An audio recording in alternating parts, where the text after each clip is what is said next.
Magandang araw po sa inyong lahat.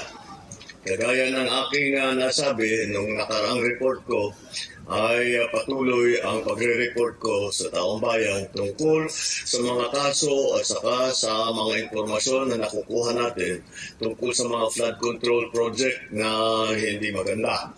At kaya ngayon ay nais kong ipalaman sa ating mga kababayan na ang ICI at saka ang DPWH ay lahat ng nakuha nila na informasyon ay ire-refer, ibibigay na sa ombudsman para imbestigahan ng ombudsman. Ito ay tungkol sa mga informasyon ng dating Speaker Martin Romualdez at saka ni Saldico. Pag nakita lahat ng ebidensya, mag-file ng kaso ng plunder o anti-graft o indirect bribery. Malakas naman ang loob